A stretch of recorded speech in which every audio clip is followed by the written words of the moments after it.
Kaisho, World City. It's wonderful to be here in Bilbao, really a city that embodies purposeful transformation. And just as this great city has transformed itself, we're here to discuss how our urban spaces and systems can evolve to meet the challenges of today and tomorrow.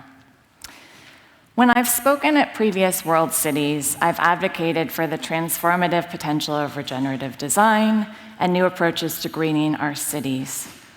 Today, I want to take a risk and explore with you a problem that's been weighing on my mind for some time, but for which I'm not offering a well-resolved solution. And for a perfectionist, this is very scary stuff. But my aim is to propose a question to the World City Global Brain Trust, that's all of you, of what we might do about this problem. This might seem naive, you might disagree with where it takes us, but please stay with me and receive it as I intend it, an invitation to debate and revision together.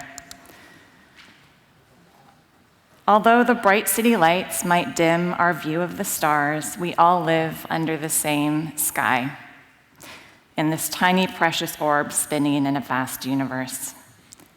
And on this beautiful planet, perfectly adapted to human life, let's remember that our ancestors evolved through a deep knowledge of place, their ability to collaborate, and their ability to keep a perspective on their role in relationship to a wider whole.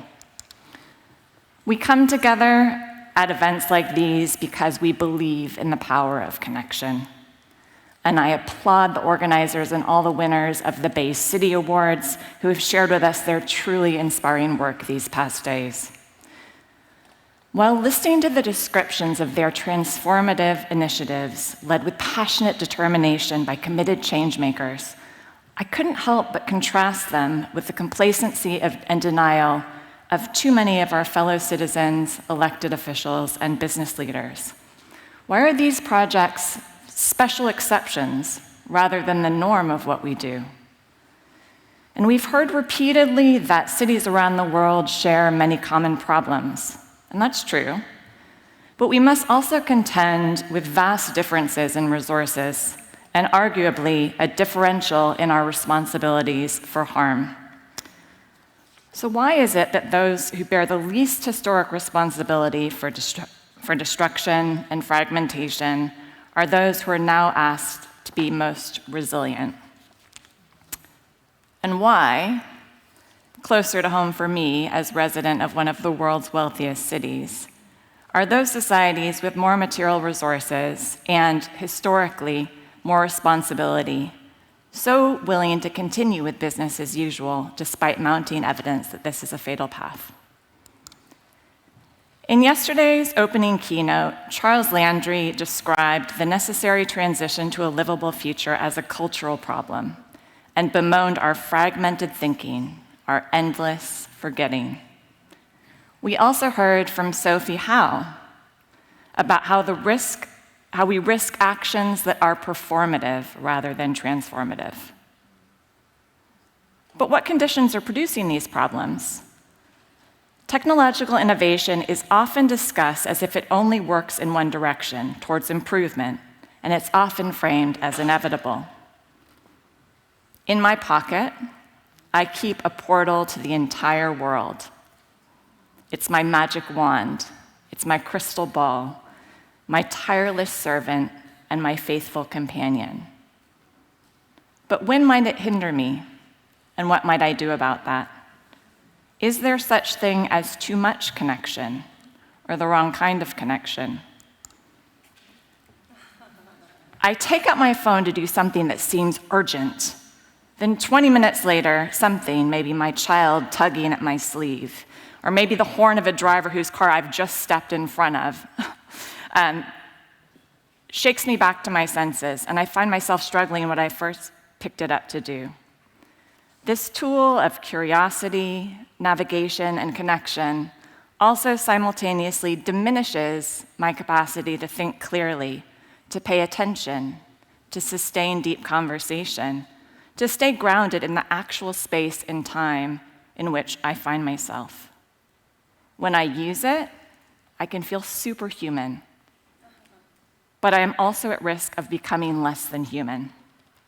And hey, might be a minority view. Many of you are working hard to undertake the full digital transformation of your economies. And in many emerging economy contexts, network personal devices may be the key to unlocking entrepreneurship, prosperity, and empowerment for citizens. But in the cities and communities that I spend the most time in, these are places of high ecological impact and mind-boggling material comfort, the more negative effects are more visible.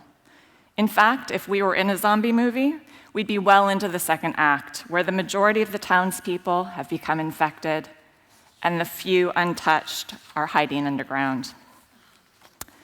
So I think we could and should talk about the trade-offs of digital technologies and the attention economy on our society more broadly, but for the sake of today's brief window, let's hone in on just one element: smartphone addiction in the wealthy world. Because when we think about a just transition to a livable future, it's those of us here in the wealthy world who most need to change our systems and behaviors. And it's often useful to consider what a thing is supposed to do for us, what they're supposed to give us, alongside what it takes from us. And mobile technologies are meant to connect us, inform us about new ideas, help us work faster, smarter, and help to interpret between cultures. And they often do. However, when I watch my own behavior and I look around me as I make my way through the city, I'm much more likely to witness scenes like this: compulsive, trance-like scrolling, and a fixation on, if I peer over their shoulder, mind-numbing, escapist content. Mobile devices are sold by their marketeers to entertain and delight us, to forge connections between the generations, and to make domestic life easier and more convenient. But when I look around me in my own household, and when I watch other families that I know, I see an atomization of attention, where physical co-location no longer means social connection, and where the stresses of elsewhere constantly intrude and interrupt. Interwoven with this, we can observe how mobile devices combined with social media distort our behavior as performative consumers. We take a photo of our breakfast, then we take a photo of ourselves eating breakfast, then we scroll to plan our next holiday in the most scenic backdrop for us to take more photos of ourselves eating breakfast.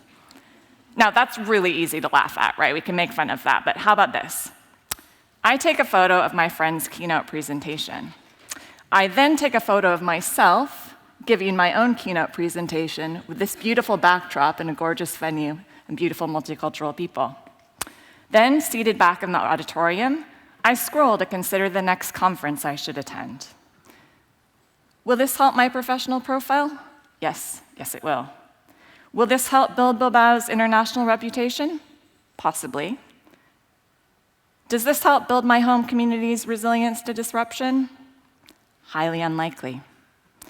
Where do our responsibilities and priorities lie? And how do we structure our technologies to hold us accountable to those? I mean, perhaps there's nothing we can do about human narcissism but laugh at ourselves about it. But let's consider quickly some harms of a less trivial nature. We know there's a real public safety aspect to digital distraction. Texting while driving increases the risk of a crash or near crash event by over 20 times. And even if you take a hands-free call, you quadruple your likelihood of a crash. So you're basically on par just by being on a call with being a drunk driver. And we can consider the extractive systems on which our sleekly designed magic wands rely. The very physical implications of the digital economy, which all too often is perceived as dematerialized, when in fact it's just been displaced. Consider the obscene wastefulness of the built-in obsolescence of the individual consumer devices upon which our new economy is premised. Most consumers use a given smartphone for only 1 or 2 years, and when they throw it away, less than 20% of e-waste is recycled. There's also the huge energy footprint. The ICT sector is estimated to contribute to our global carbon footprint by about 15% by 2040. So that'll be about half of what the global transport sector produces. And this digital energy footprint is rapidly increasing due to the tech industry's blind rush into AI. Any sort of climate progress in the sector is under threat, with companies like Google and Microsoft rapidly revising downwards their carbon targets while also using exponentially more water.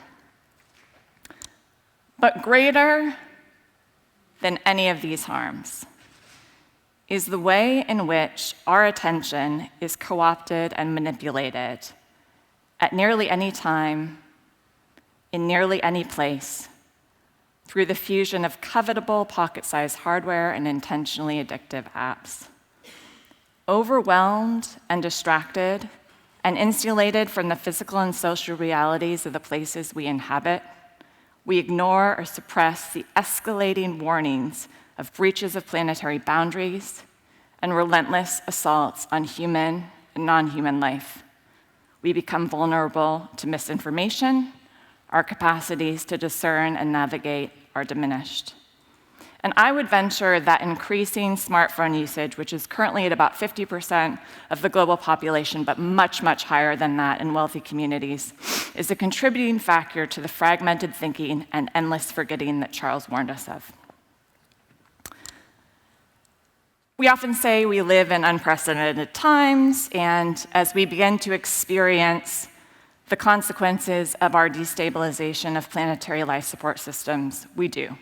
But before I trained as an urban designer and social science researcher, I studied history. And so sometimes when I'm puzzling through a problem, I often find myself looking back to the past for some clues. And in the case of our smartphone problem, we don't need to look too far back in human history to find precedents of consumer goods that were both aspirational and convenient, as well as addictive and socially detrimental, with heavy marketing campaigns and widespread adoption before the change, of course, of how our societies and our cities chose to relate to them. You know, our ancestors have probably always smoked herbs as long as they created fire. Tobacco's had a strong ceremonial role in many cultures. It's played a strong role in many courtships, many friendships, I'm sure. But cigarettes, as an industrialized product with toxic additives, rolled out with heavy marketing campaigns, created and monetized dependencies at scale. The tobacco industry's sophisticated marketing efforts, often leaning into identity and connection, continued or even intensified long after the public health dangers of smoking became known. Our spaces, public and private, were designed to accommodate cigarettes and their addicts with more or less aspirational results. And we can argue that when adults have informed consent, they should be able to smoke as much as they want to. But when we think of smoking in terms of collective health impacts, not just individual smokers, but to communities, and especially to the most vulnerable citizens, say through passive smoking, and to the public purse in terms of higher health costs incurred, the equation changes. So in response, at least in many parts of the world, we've seen a shift in collective understanding, resulting in regulatory actions that have reshaped our behavior in our shared spaces. What about how we move through the spaces of our cities? When it comes to mobility, of course, we've always needed to get around as a species. But how do we get the balance right between individual consumer aspirations and freedom and the shape of the city that's best for human well-being? We all can remember that cars have been marketed as offering modernity, freedom, connection, and to appeal to some other kinds of consumers, safety and family bonding. And while we must all have memories of happy drives in scenic locations and memories of independence and adventure that involve the car, as urbanists, we understand the significant challenge of the unlimited aggregation of single-passenger vehicles. I grew up in California. This is a familiar sight to me. And we also know that the shape our engineers give to our urban landscape can begin to feel quite alienated when we privilege the private car above all else. The car still rules in many of our cities, but in others, we have taken clear action to rebalance our spaces towards cleaner, healthier, and more sociable modes of mobility, defending space for pedestrians. And we've seen in Bilbao over these past days these wonderful positive results when car parks, roads, sometimes railway lines have been buried underground so that people can walk and breathe more freely and safely. Some of our most iconic urban transformations are those which have sought to rebalance our relationship with cars after they were allowed to take over the city. The example of Copenhagen, the example of Seoul. And I think in terms of lessons from history, it's arguably been easier to retrofit urban infrastructure that was originally people-centric than to dismantle massive infrastructure that was purpose-built for cars. And it's also important for us to remember that at the time that those first car-centric interventions were made, they were envisaged as improvements to city life through the introduction of what we're seeing as liberating new technologies. So, some of you may still think that cigarettes and cars and smartphones are the best things ever, and that our cities are immeasurably improved by their proliferation. More power to you. We all have our right to our thoughts, but you are, I have to warn you, going to disagree with what I have to say next. Because if we can only ever agree politely with one another, or if we hold our own opinions too tightly, we miss the opportunity to change as our context changes. So, and again, I'm speaking here largely to my fellow citizens of the wealthy world. What should we do about our smartphone addiction? Some people think we need better hardware we can think of this as the replacing old gear with new gear approach. Some people think we need more self-discipline. We can think of this as the life hack approach.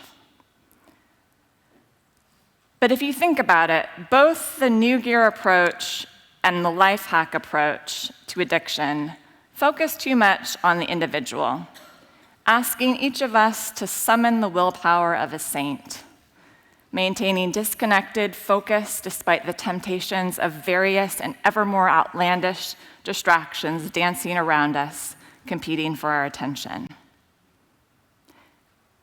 But for those of us who are concerned with designing, managing, governing, and inhabiting our cities as best as we possibly can, we are most likely to think about solutions in collective terms.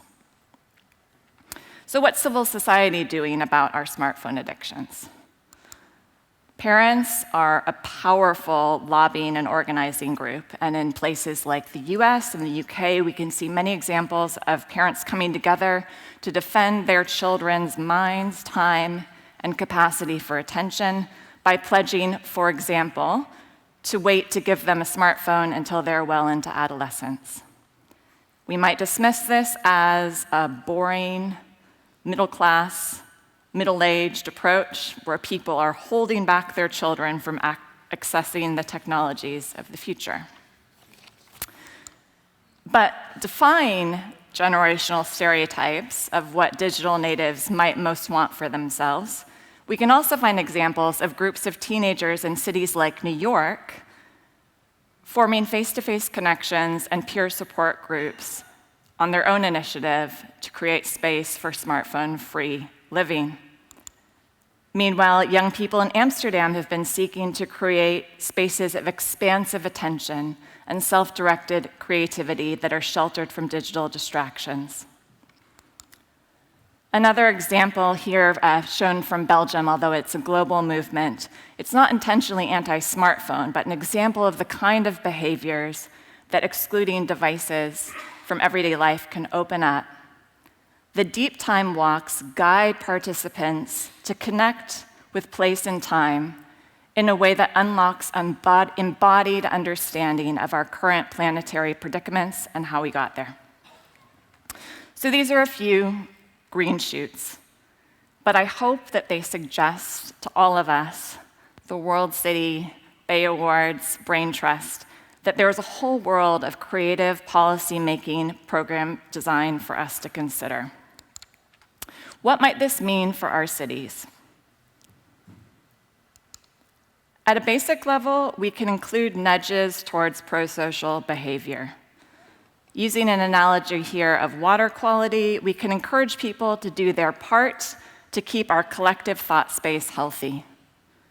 But as I learned on a tour of Bilbao's municipal water collection facility earlier this week, if it's left on a purely voluntary basis, people will keep dumping their rubbish into public places, and this creates a collective and rather smelly challenge to clean up. So, for fundamental transformation, more substantial intervention is likely to be required, which will inevitably prove politically more challenging as vested interests and skeptical citizens resist change. Regulation of practices of surveillance capitalism, monetized attention, and the planned obsolescence of consumer goods is most likely to happen, and in some cases is happening, at a national or supranational scale. But complementary interventions at an urban or neighborhood scale can potentially happen more quickly and are within our reach, especially in cities like Bilbao, with strong political will to take bold decisions. When it comes to smartphones, in my travels, when I'm looking for it, I've started to see small signals of the nudge approach, as in this sign from Hong Kong. But I would argue that what we need to reclaim space and time for attention may be something closer to this, spotted at my local transit station in Singapore. This condition, which is here framed as an apology, but someday might be reframed as a gift. Because we often think about urban innovation in terms of what we might add. And this is especially the case, I think, for urban leaders when they're under the influence of companies that have services to sell us. But we can also think about it in terms of what we might beneficially remove or reduce. Fundamentally, when we think about building urban resilience, our actions will require not only the decarbonization, but the de-energization of our economies. So we should be creating alternatives to dependencies on extractive, individualized consumption and energy-intensive remote platforms. Our urban systems should help us to see and to think clearly and to avoid unwanted distractions. Let's think together. When we go about designing our cities for connection, what kind of technologies will truly, deeply support human flourishing? Our urban policies should be in service to growing our capabilities in relation to living systems, not creating dependencies on extractive ones. Let's think together. When we design our cities to be smart, what systems and tools will enable our citizens to access and grow embodied, relational, place-based knowledge that bridges back to the life-centered cultures of our ancestors that got us here? Can we unplug from smart and reconnect to wisdom? Let's try together. Arera.